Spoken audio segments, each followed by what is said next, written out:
Okay.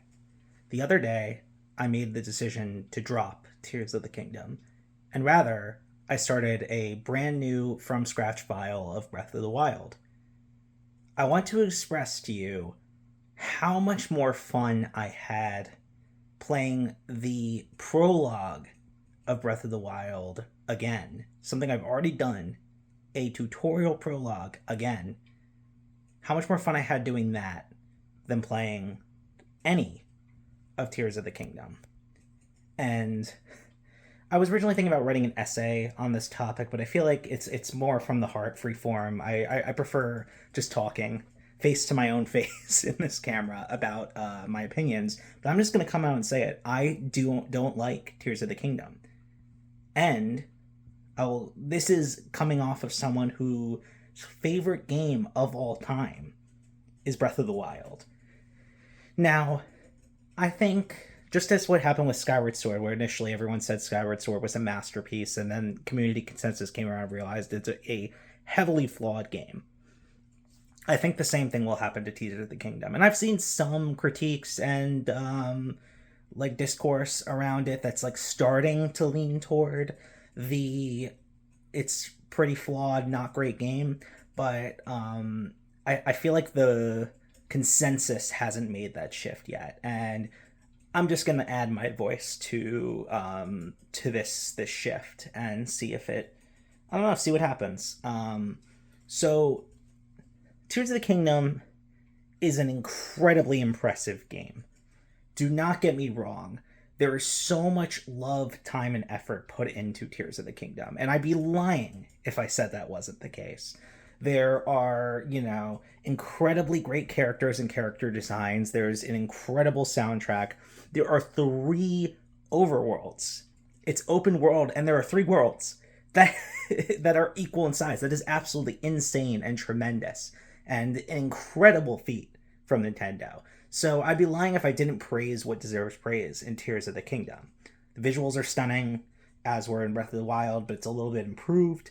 But yeah, so all's to say, that's the good. The majority is bad. The story is terrible. Not in the sense of the full narrative. There are some incredible narrative beats, at least from what I've discovered so far, what I've gotten spoiled for me, because I did not finish the game. There are incredible narrative beats. However, they are scattered throughout the game, similarly in Breath of the Wild, but they are told in a non-comprehensible order. They're told in random order, and they're shuffled around, and unlike Breath of the Wild, there's not enough to piece the narrative together. You will see certain parts of the narrative in the backstory, and all of the narrative takes place in the past, which is another problem. Breath of the Wild, there was narrative in the past and the continuity of that narrative in the present. So you had a narrative in the past that was happening, while also you had this continuation to that story happening in present. The entirety of the narrative in Tears of the Kingdom is in the past. There is no actual story happening until the present, until the end of the game, from what I understand. Now, you can correct me if I'm wrong. This is just what I understand, what I've seen so far. The story is a past thing, and it creates this disconnect because you're just a guy running like you're just someone that was a legend that is running around learning about something that happened to your friend, and there's no you're not a part of this story is what it feels like. In Breath of the Wild, it felt like you were this character that had so much promise and so much legend, and everyone you loved is gone, and you're just kind of traversing this world and sort of trying to piece back your life together, as well as save the person you loved, who you think might you still have a chance of saving, even though it's been 100 years. And the knowledge that they're being tortured for 100 years and that you were sleeping during that time, it's heartbreaking, it's crushing. And this goes into the sort of post-apocalyptic nature of Breath of the Wild that I think Tears of the Kingdom kind of counteracts. Breath of the Wild is a post-apocalyptic story. The world was established, went to a point of futuristic technology, and then was wiped out, decimated, and now it's just like scattered villages and like little hubs of little like groups of people trying to survive in this monster ridden dangerous world. And it's so fascinating, and you can explore and learn about this history and find old artifacts and put puzzle pieces together in your head. And especially like with the Zonai, which I'll get into very soon, the Zonai are this like really deep in the background that you blink and you miss it kind of thing in Breath of the Wild, where it's like, oh wow, there's these like really interesting things scattered around the map of like similar architecture, and it's very Song of Ice and Fire esque, where in the background there's this like deeper mystery of this like race of people that existed even before the narrative that you know. And like, what was their deal? What are these artifacts? What does this all mean? And it's this really cool mystery that you can theorize about and put together in your head. But it's just revealed at the beginning of the first 5 minutes of Tears of the Kingdom. It's like, oh, the Zonai. There, this is what they were. This is the whole narrative now. The Zonai become the main narrative, and it just takes completely away that mystery from Breath of the Wild, and it ruins it. It ruins it, quite frankly. Like, I'm not going to say what they did with the Zonai was bad, but it doesn't add up. It doesn't make sense with what they were trying to do in Breath of the Wild. It's almost like a new creative team looked at the Breath of the Wild. I know it's the same team, but it's like it almost has the feel of if a new creative team looked at the notes from Breath of the Wild and was just like, oh, Zonai, let's make that the plot. It just is disappointing, man. You know, when you spent all this time like exploring and theorizing and kind of crafting things in your own head of like what this all means, and then the next game is just like, oh, this is what it all means, and everything you like theorized about and thought about is wrong. It's why I don't want them to reveal a lot of the great mysteries in A Song of Ice and Fire. I feel like it works better as background mysteries. And I think that's what George R. R. Martin is going for as well. But yeah, that was incredibly disappointing. And it kills that sense of wonder, that sense of exploration. Because now you're not revealing lore.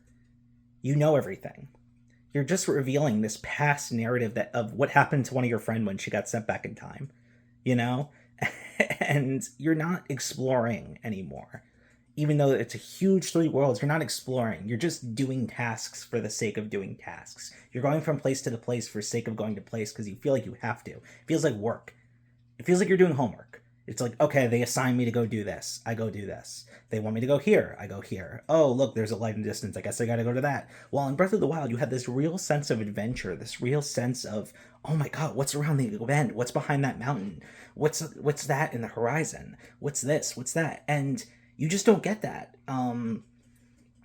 in this game. And even with 3 Overworld, they don't manage to capture that. And quite frankly, it's very disappointing. Speaking of the Train of Zonai, all this Zonai tech and all of these new mechanics, there's too much. There's too much. Breath of the Wild had the perfect volume of new mechanics for you to be able to master them and explore them and really get familiar with them. I'm like, I want to say like approaching the like 75% point of Tears of the Kingdom. I feel like I'm very far from mastering all of the new mechanics and all of the new technology. There's so many of these devices to play with and explore, and a lot of people see that as a pro, and I get that. I get the logic of that. It just doesn't work for me. I'm not comfortable with them. A lot of people love this creativity and exploration. I definitely admire that, and I definitely love seeing what people put together with this new technology in the game. But to me, I just don't have that brain. You know, I just don't have the type of brain that has the patience and the desire to explore with technology like that in the game. For me, the game is about adventure and exploration, and it doesn't like that's what these games should be. And that's what a Zelda game should be. And instead, Tears of the Kingdom just makes it about like Lego building and like testing out like new gadgets. And that's an adventure in itself, and that is exploration in itself. It just isn't the kind I value. And I think that about wraps up like my problems with the game. The dungeon issues still aren't fixed. The bosses reappearing in the overworld multiple times takes away their appeal and lure and the weight of them in the story. Like, if they're causing this huge issue where they're present in the main narrative, why are they not causing an issue where they're present in the overworld? Like, just as random enemies. It makes no sense. Characters are still great, visuals are still great, music's still great. There's so much to love here. It's just not doing it for me. And I've been having so much fun replaying Breath of the Wild, and I think I want to try to go for 100% file. I think that's my goal because I can play that game over and over again forever, and I will never get tired. And there's always something new to see. And Breath of the Wild is my favorite game of all time, and one of my favorite pieces of media of all time. And Tears of the Kingdom just quite frankly can't hold a candle. And yeah, that's my incredibly hot, savage takes. So hope you guys got something out of this.